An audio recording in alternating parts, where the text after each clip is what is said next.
What if the life you're working so hard to build is the very thing knocking you down? Welcome back to Signals and Standards with Suzie, where we unpack the emotional patterns, mindset shifts, relationship dynamics, and modern wellness conversations shaping how we live, love, and define success. Today, we're diving into the rise of the soft life movement, the rejection of hustle culture burnout, and the growing shift towards intentional living, sustainable ambition, mental wellness, and real work-life balance. Because success is being rewritten in real time. And more people are realizing that constantly running on empty is not the flex they once thought it was. By the end of this episode, you will understand why burnout became normalized, how survival mode disguises itself as ambition, and what it actually looks like to build a successful life that feels peaceful instead of punishing.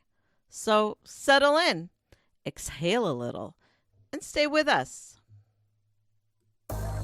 Welcome to Signals and Standards with Suzie, where we decode mixed messages, elevate your standards, and deliver practical insights that you can act on.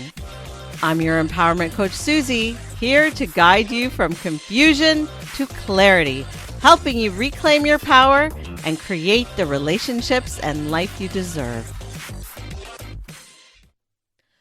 For a long time, society treated exhaustion like proof you were doing life correctly. The busier you were, the more important you seemed. People wore stress like designer labels. Hustle culture convinced so many high achievers that rest had to be earned, and slowing down somehow meant you were falling behind. But eventually, something started cracking underneath all that constant pressure. People began succeeding on paper while quietly falling apart emotionally. They were checking every box while feeling disconnected from themselves, their relationships, their health, and their sense of peace. And that's really where this cultural shift began. The soft life era isn't about laziness or giving up ambition. It's about questioning why achievement has been tied to suffering for so long. It's people realizing they no longer want lives that look impressive but feel impossible to maintain. It's the growing awareness that a nervous system living in constant stress eventually stops distinguishing between pressure and danger. When your body stays in survival mode long enough, even small things start feeling overwhelming. Rest stops feeling natural. Joy feels delayed. Relationships become transactional because you can barely have enough energy to emotionally show up. Psychology experts have increasingly discussed how burnout is often not an individual failure, but a system issue created by unrealistic expectations. Chronic stress, blurred boundaries, and constant productivity pressure. People are waking up to the reality that being overworked is not a personality trait. It's not an identity. It's a warning sign. And honestly, you can see this shift everywhere now. People are leaving jobs that pay well, but drain them emotionally. Younger generations are redefining ambition entirely. Success is becoming less about proving something externally and more about creating a life internally that actually feels livable.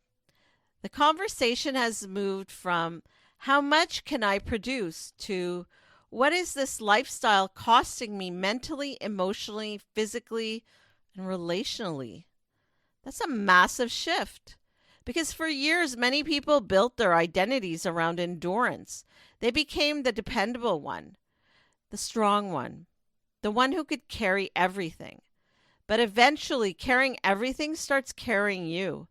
And if you're not careful, survival mode can start masquerading as purpose. You tell yourself you're driven, when really you're terrified of slowing down long enough to feel what's underneath all the noise. That's why the psychology behind slow living and intentional living is resonating with so many people right now.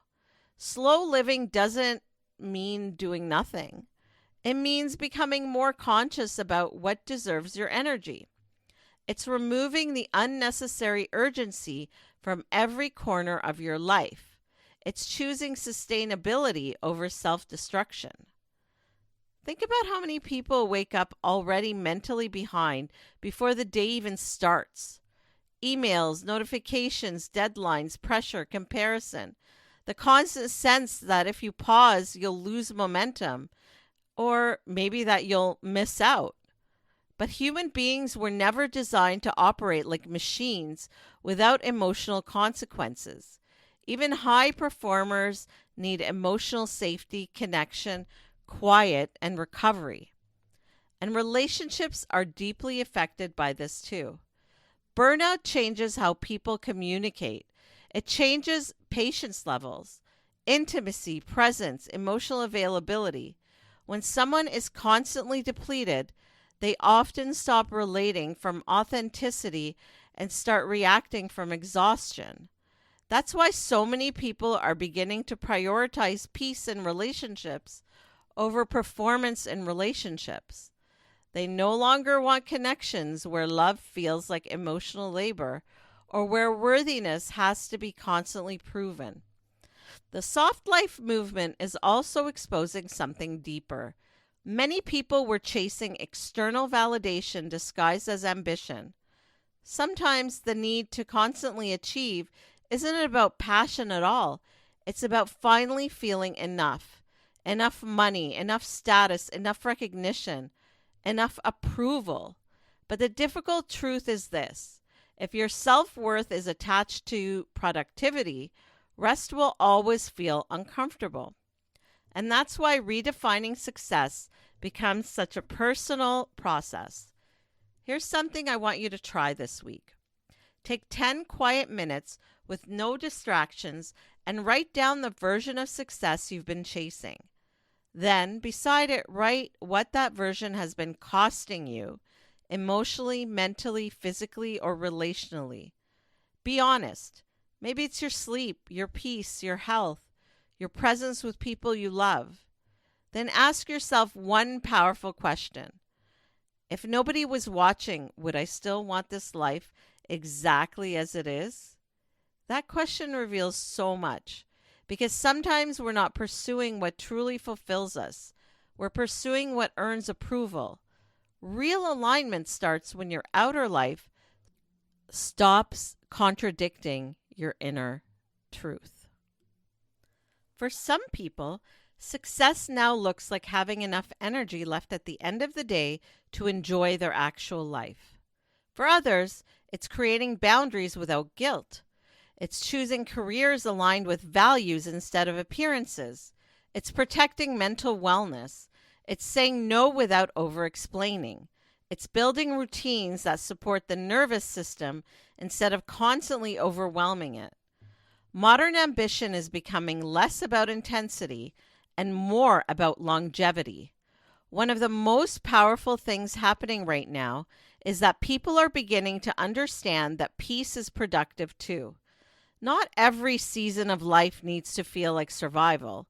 Not every goal needs to come at the expense of your health. Not every opportunity deserves access to your peace. And maybe that's the real evolution here. People are no longer romanticizing burnout the way they once did. They're recognizing that a successful life should not require abandoning yourself to maintain it. You know, sometimes misalignment doesn't show up dramatically. It shows up quietly. You still go to work, you still answer the text, you still handle your responsibility.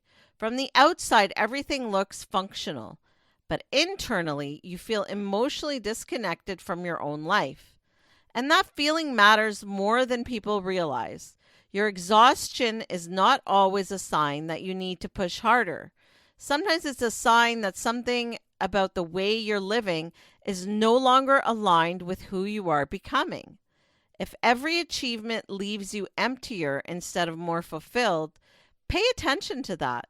Self-trust starts when you stop dismissing your own emotional signals just because your life still looks successful. Choosing alignment means allowing your well-being to matter as much as your output. And in real life, that can look like very simple but powerful shifts. It might be the moment you stop answering messages immediately just because you feel guilty, and instead give yourself permission to respond when you're actually regulated and present. Could be choosing to leave work at a reasonable hour even when there's more to do, because you recognize that your nervous system needs recovery more than it needs another completed task. It can also look like saying no to opportunities that look good on paper but constantly leave you depleted, anxious, or disconnected from yourself afterward. Alignment is when you start noticing how your body feels in certain situations and you actually listen instead of overriding it. It's choosing the meeting that matters most instead of trying to be everywhere at once. It's letting rest be part of your productivity instead of something you only earn after burnout. And slowly you start building a life where your energy is no longer something you constantly spend beyond its limit, but something you protect like it actually matters. Because it does. I remember a period in my own life where I was deeply ambitious, big goals, big vision, always pushing, always stretching myself beyond what actually felt sustainable. I genuinely thought that if I could just do more, achieve more, hold more, I would eventually feel more fulfilled. Then I had kids and everything shifted. As you can imagine, babies don't politely fit into your schedule. They take over your time, your energy, your world. And suddenly, all the ways I used to operate just didn't work anymore. I knew I had to slow down and shift, but I'll be honest, it was really, really hard for me. I didn't just feel tired, I felt like I was drowning in the identity I used to have, like I was losing pieces of myself and didn't yet know what I was becoming. There was a real grief in that transition that I don't think we talk about enough. The version of me that could do everything, be everywhere, and say yes to everything. It was no longer sustainable. That's when I reached out for support and started working with a therapist who helped me navigate that natural but deeply emotional transition. And what I learned was powerful. It wasn't about choosing between ambition in my life or between success and motherhood. It was about shifting my energy, redefining my goals, and allowing myself to evolve into the person that I was becoming instead of clinging to the person I had been. Part of that shift included something I had never truly prioritized before: my own well-being. Rest without guilt, slowing down without fear, letting enough be enough in certain seasons, learning that my value wasn't tied to output, but to how aligned I felt within myself while I was living it. Before we close today, I want to leave you with something simple. Repeat after me. Peace is success. Peace is success. Peace is success. Because the more you repeat that, the more you start untangling yourself from the belief that struggle is the only path to worthiness. There's power in building a life that supports you emotionally instead of constantly testing your limits. There's power in nervous system safety. There is power in sustainable living.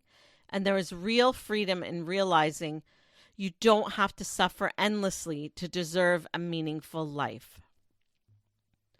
The soft life era isn't about walking away from ambition. It's about outgrowing the idea that success has to cost you your well-being. It's evolving how you pursue your goals so that mental health, emotional balance, boundaries, rest, and peace aren't afterthoughts. They're part of a definition of success itself. Because burnout was never a badge of honor. Constant exhaustion was never proof of worth. And maybe the real glow up isn't becoming someone who can carry more pressure. It's becoming someone who finally realizes they were never meant to. Peace is success. Thank you for being here today. In a world that glorifies burnout and constant productivity, remember this: exhaustion is not proof of your worth. Real success begins when you stop building a life that only looks good from the outside and start creating one that actually feels good to live in. You can catch Signals and Standards with Suzie on your favorite podcast platforms and connect with me at powercoachsuzie.com for more grounded empowerment, mindset, and relationship conversations. Subscribe so you never miss an episode. Until next time, you do not have to break yourself to prove you're successful. Your peace deserves a place in the life that you're building. For daily inspiration and practical advice, find me on social media at PowerCoachSuzie. Got questions or ideas for the show? Head to powercoachsuzie.com where you can connect with me, explore the blog, or learn more about what I do. This is Suzie signing off. Until next time, keep reading the signals and never, ever lower your standards.